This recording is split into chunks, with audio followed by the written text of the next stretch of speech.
couple hours, like 3 or 4 days a week, practice.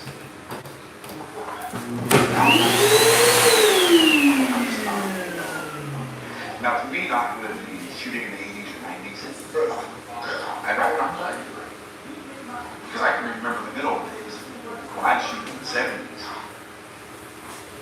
At least like 6 out of 10 times I played.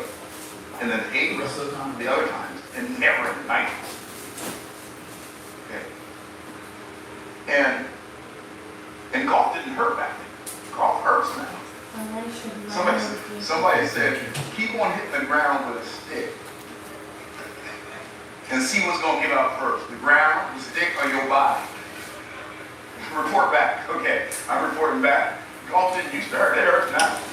I'm playing bad golf. I'm in pain. This is dumb as a box of rocks. And Myron, you may not be the sharpest knife in the drawer, but you ain't no with the spoon, bro. This don't work. Stop it. Stop it. I said, okay. Twice a week. How you doing, young man? Good. How you doing? Amazing. All right. What we doing today?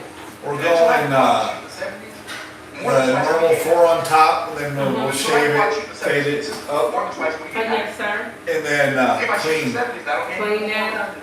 clean shave. Yeah. How you keeping the goatee? You say, Myron, what are you saying? I'm saying. Or take everything? Everything. Take it all off. Let's do it. And then what's the lowest we do on the side? I'm going to show you. Whatever I'm not just going to talk about We're this. gonna do the 4. This is by faith. Yeah, 4. It says by faith. Maybe don't a take 2. the report. Okay. See, What do you think? Well, Steve What was the Jobs. lowest we ever been? I'm trying to make sure I stay in your brain. well, I mean, I don't know, because why don't we just go start it all here and fade it all the way Do down? golf? Let's do it. You try to, hey, let's go. Yeah. Let's do it. Yeah, we'll just start it all and fade it up and And go there. go with that. Let's do it. Yeah. How's everything been?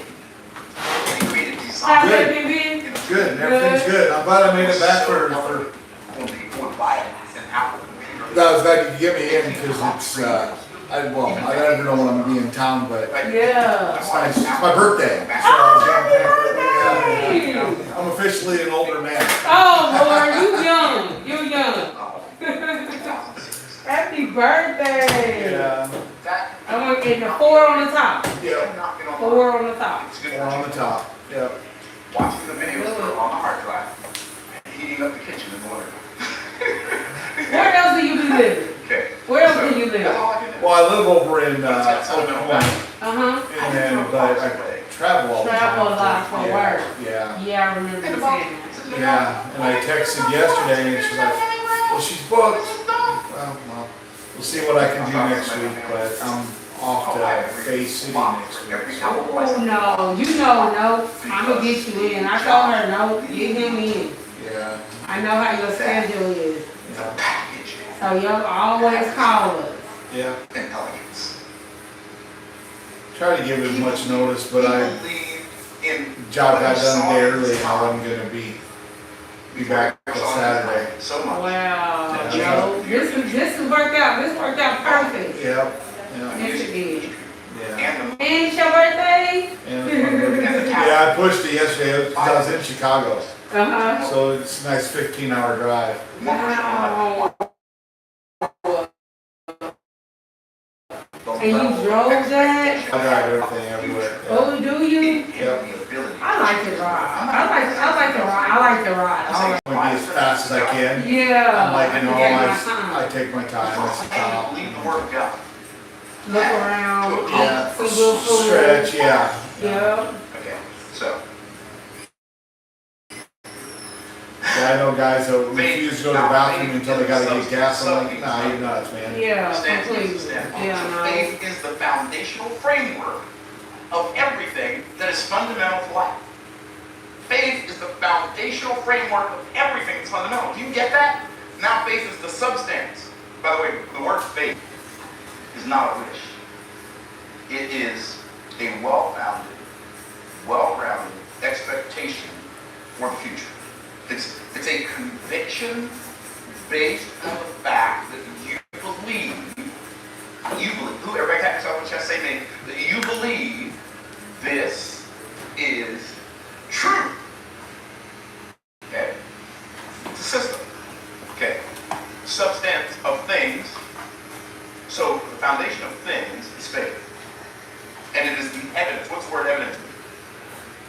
What does it mean? Proof. The proof of the things not seen. So, here's what it's saying.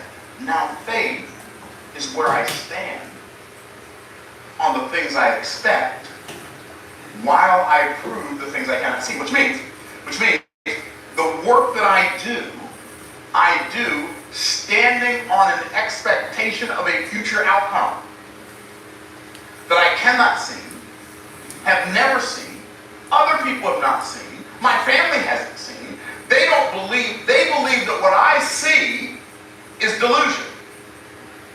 But it's not delusion. It's faith. It's my well-grounded, well-founded expectation of the future. I remember my brother telling me, he's like, dude, I remember when you were broke. I used to come to your house. You know what? And I just rented. I just rented houses that were really, really cheap, and they needed work, and then I'd fix them up, and I'd have to pay less for rent. And my brother said, man, I remember I used to come to your house. You live in these dilapidated houses. You got all these books on the table about getting rich and becoming a millionaire. I used to be so mad at you, because I used to think, why didn't you just get a job and be like the rest of us? Now he told me this, after he ascended the corporate ladder and found out that it was leaning against the wrong building. And then he came and learned from me how to be an entrepreneur. And later, after that, when he became successful as an entrepreneur, that's when he came and told me this. Right? But I could see so clearly that my only path, and you understand, the only path that was worth trotting for me was the path of entrepreneurship. Now, I don't know what path you're supposed to be on. I knew what path I was supposed to be on. It was the only path I saw that didn't have any barricade because of age, gender, level of education, skin color, age, degrees, and all the other gates that they put up to make you think something's not possible for you. Like entrepreneurship, you just decide to be one. And then determine you're going to learn how. And then last through the learning curve. Keep working on the thing that feels like it's not working. While it's working on you and not yet working for you. And if it takes a year, then take a year. If it takes 10, then take 10. If it takes 14, like it did for me, then take 14, because the 14 years is going to go by whether you do it or not. You might as well stay in the game. Can I get a witness? And I'm like, guy, how's that thing working? It's working great. How much money have you made? I don't know, I'm not done counting it up yet. Here's what that means. None yet. That's what that means. None yet. It's going to take us a while to get it all counted.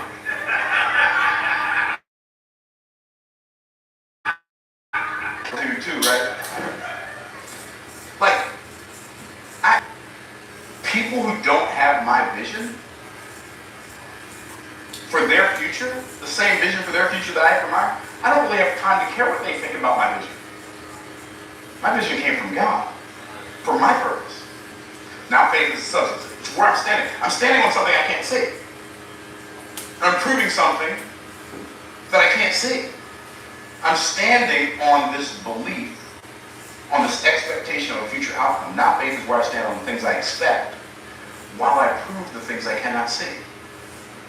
And that's how I'm going to develop a good reputation.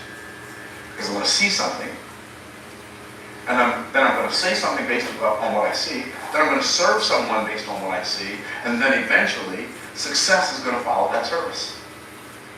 Why? That's how God set it up. From the beginning. I just keep working on it. And I'm telling you, I'm not exaggerating. It took me, from the time I started as an entrepreneur in financial services, it took me a year and a half to make my first sale. Most people would have quit. Why didn't you quit? I didn't have a plan B.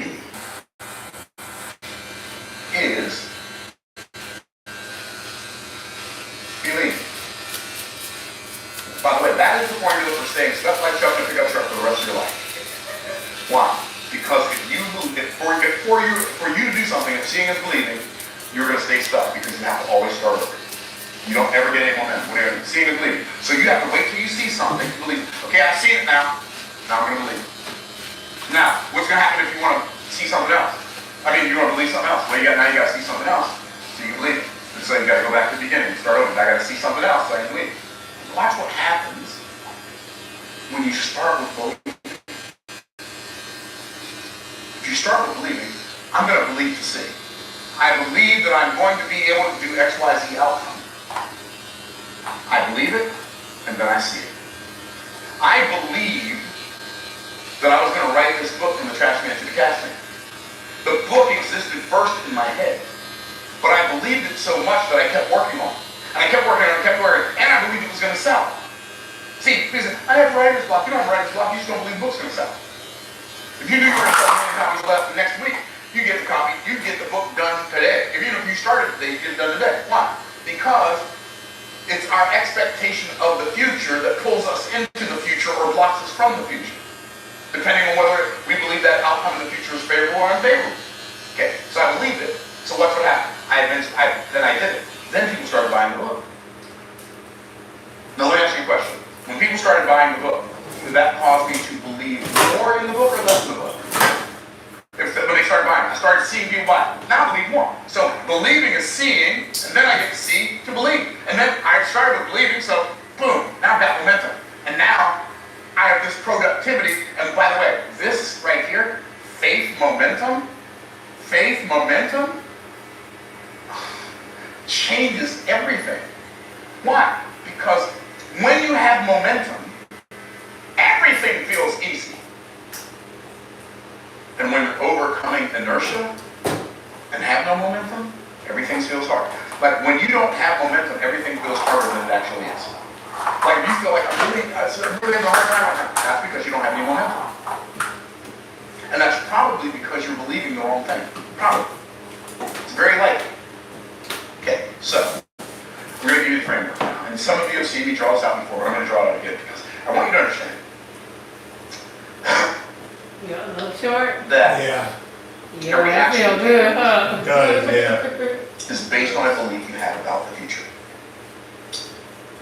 If you're not taking actions that are leading you to the outcome you desire in the future, you don't need to change the action, you need to change the beliefs. Change the expectation. Okay, now how do I change the expectation? That's not the hard part. That's just the specific part. You have to do it a specific way. And you can change your expectation for the future. This is you. And these are the facts. And you observe the facts. You observe the facts. Either you see the facts or somebody tells you you hear the facts. And the first thing you do when you observe the facts is you put a frame around those facts. And that frame is in the form of a focus in your head. Now, if you get this, it'll change your life forever. Like you really internalize what I'm showing you right now. It'll change everything about everything from now on, even a little more. Okay, so here's the interesting thing about the facts, though. If your attitude is right, the facts don't matter. What does that mean? Well, see, facts are like everything else in life. They have duality. So every fact has a positive aspect and a negative aspect. So when we're focused on the facts, we actually just think we're focused on the facts. But we're actually focused on an aspect of the facts. We're either focused on the negative aspect of the facts or the positive aspect of the fact. But whichever aspect we're focused on, we think we're just focused on the fact. Unless we're completely aware that it has two sides. Now, it doesn't matter. Relationship, fitness, finance, it's all the same thing. We're focused on an aspect of the fact. And when we're focused on an aspect of the fact, here's what we do. We don't even have to do it intentionally, but we manufacture a belief about the facts.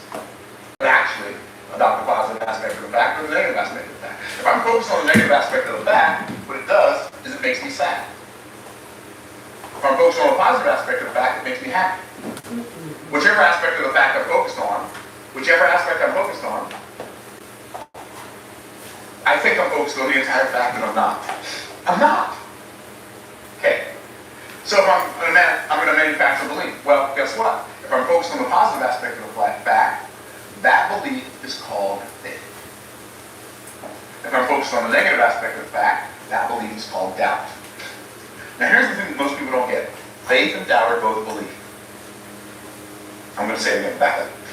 Faith and doubt are both belief. Faith is belief in the outcome I desire. I love that word. That's one of my favorite words. Faith is belief in the outcome I desire. Doubt is belief in the outcome I don't desire. So when I'm focused on the negative aspect of the fact, I'm manufacturing a belief called doubt. This is why you said, okay, fear of rejection. You don't have a fear of rejection. I'm going to show you they have it. You think you mislabel it. Okay, so you have doubt. Now, I love the word desire because the Latin root de is of or from, and the suffix sire is father. So the word desire means of the father or from the father. So I'm focused on what God has already promised me. That's all I'm focused on. Right? I'm focused on what God promised me. It's like God told the children of Israel, he said, look, here's what you do. Go up and fight the Midianites. Gideon, only take 300 men with you. Why? Because I'm going to fight for you. Gideon had to believe God was going to do what he said enough to send those thousands of other dudes back to the house. Okay, so he had belief in the promise of the Father. So, when I have belief is a traveling salesman. So what it does, this belief goes down, travels down, and it creates a feeling in my heart. So the focus in my head, positive aspect produces faith, negative aspect produces a belief called doubt. Whichever one I produce, is going to travel down and create a feeling in my heart. If I'm focused on the positive aspect of the fact, the feeling in my heart is called anticipation. This is so good. Anticipation. So, what does anticipation do? We have to understand anticipation is fuel. Anticipation is the energy I get when the outcome I expect is desirable to me. That's what anticipation is. Anticipation is the energy that I receive. It's the energy I get when the outcome I expect is desirable. By the way, have you ever heard somebody say, worrying about something makes it happen? This is why. Because when you're worried about an outcome, you're focused on the negative aspect of the fact, which causes you to manufacture doubt. And doubt causes you to manufacture the feeling in your heart called anxiety. Anxiety is the thief of your dream. We've been warned over and over in Scripture about anxiety. What is anxiety? Anxiety is the opposite of anticipation. If anticipation is the energy I get when the outcome I expect is desirable to me, anxiety is wasting present energy on a future outcome that's undesirable to me. So I'm wasting my energy worrying about the fact that it might not work. What if it doesn't work? What if it doesn't work? Terrible question. Terrible question. If you learn to change disempowering questions into empowering questions, it can change how you feel. So I'm like, what if it doesn't work? What if you ask this question instead? How awesome is this going to be when it works? You're just asking a question. So, anxiety feels like fear. It causes the same physical reaction in our body as fear. Like when you have anxiety, your heart races. Your head sweats, your hands sweat, you're shaking. We call that having a what? Panic attack or an anxiety attack. But that's the same exact feeling that I have in my body when I'm playing golf. I hit my golf ball too close to the water, and I go up to the water, and I'm so focused on the golf ball that I didn't see that 12-foot alligator until I got close. Right? And it feels the same, but it's not the same. Here's the difference between fear and anxiety. Fear is caution over a real and present danger. Fear is caution over a real and present danger. Which means, if there is no real and present danger, there can be no fear. So, a couple months ago, I walked in, I'm getting ready to go to work, and I got stuff in my hand, I'm busy, I go out to the garage, and get it ready to get in my car, put stuff in my car, and I look down, and there is a possum in a mop bucket.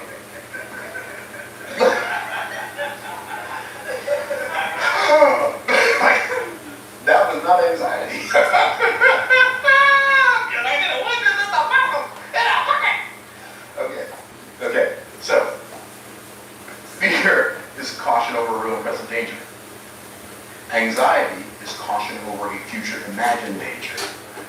I'm conjuring up in my imagination some unfavorable outcome in the future that's causing me to have a physical reaction in my body in the present that's robbing me of the ability to take the action that could keep that thing from coming to me. That's why I said, if you're an author, you don't have writer's block. You just have anxiety when the book not selling. If you're an entrepreneur, you don't have fear of rejection. You have just anxiety. You can see more clearly people saying no in your mind than you can people saying yes. You can see the new promotion that you're doing not working more clearly than you can see it working. Okay, I gotta stop explaining it to you, I'll get it. So, here's what happens. Focus in our head creates a feeling in our heart. The focus in our head becomes either faith or doubt. The feeling in our heart is either anticipation or anxiety. But the focus in our head creates the feeling in our heart, and the feeling in the heart creates the function in our hands. And the function in my hands.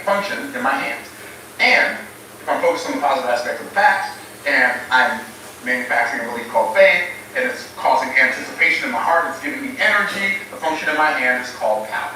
I now have the power to act. By the way, I didn't think of this. This is in the Bible. And I know if some of you are thinking, oh, this is cognitive behavioral therapy. I got it from the Bible. They told me it was cognitive behavioral therapy after I found it in the Bible. The Bible is not a therapy book, but it contains some therapy. Can I get a witness? Okay. So if I'm focused on the negative aspect of the fact, then I'm going to manufacture a belief called doubt, and I'm going to have the feeling of anxiety, and the function in my hand is called powerlessness. So, I want you to notice this focus in my head is where it all begins. The reason you are doing what you are doing is because of what you are focused on. The reason you are not doing what you're not doing is because of what you're focused on. Marcus asked me, I was playing golf against Paul yesterday. I was playing good too. I'm talking about 314 holes, we were tied. And I had just birdied 13, tied back up. We get down to one of my favorite holes, one of the easiest holes in the golf course, one of the easiest par fours in the back nine. It's not on the golf course, but on the back nine. And I get a phone call, and I get distracted. My focus is off literally for 2 minutes, because I'm having this conversation with this guy about something I didn't need to be thinking about. And I've been hitting fairways all day. What do? I don't even know how to hit a slice. Hit my ball directly into the woods on the right, never to be seen again, and everything fell apart from there. Because I lost focus. The focus in our head creates the feeling in our heart, and the feeling in our heart creates the function in our hands. Oh, where is this at in the Bible? I'm going to tell you where it's at in the Bible, and then I got to be done because I got a coaching call that starts in 8 minutes. So here's where this is at in the Bible. Romans chapter 6, verse number 17. But ye have obeyed, that's the function in your hand, from the heart, that's the feeling in your heart, the form of doctrine, the focus in your head, which was delivered to you. John 13:17, that's Romans 6:17. John 13:17 says this. If you know these things, focus in your head, happy are ye, function in your feeling in your heart. If you do, function in your hands. If you can stop wasting your energy on worry. Jesus said, don't worry about tomorrow. What's he saying? He's saying, stop wasting the day's energy worrying about tomorrow's problems. For tomorrow should take thought for the things that are self-sufficient, which is the day is the evil thereof. Stop wasting your energy today worrying about what's going to happen or not going to happen tomorrow. Some of you are so worried about where AI is taking us that you're not doing anything today. You're so worried about the end times and what's going on in the world, and you can't even fix the things going on in your world. Stop it. This is the foundational framework for functionality in life. Discover the principles. Focus on them. Focus on the positive aspect of that. Let it build faith. Let that faith give you the anticipation. And let that anticipation give you the power to take action. And your life will be changed. Go do it. Thanks for watching. Stay blessed by the best. We'll see you in the next video. Bye for now.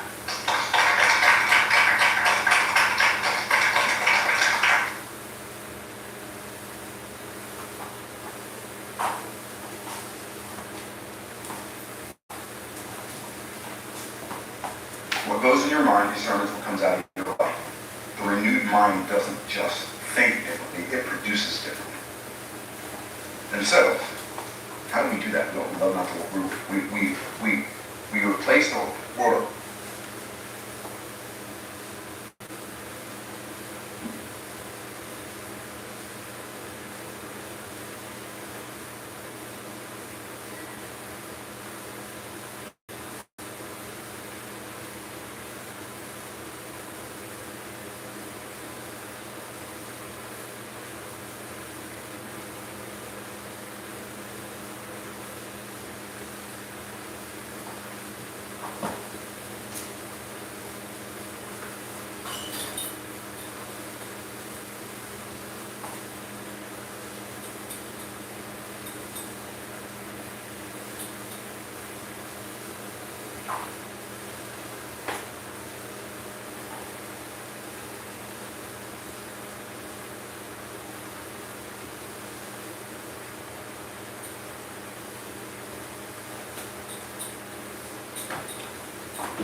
It's a new day. It's a new life.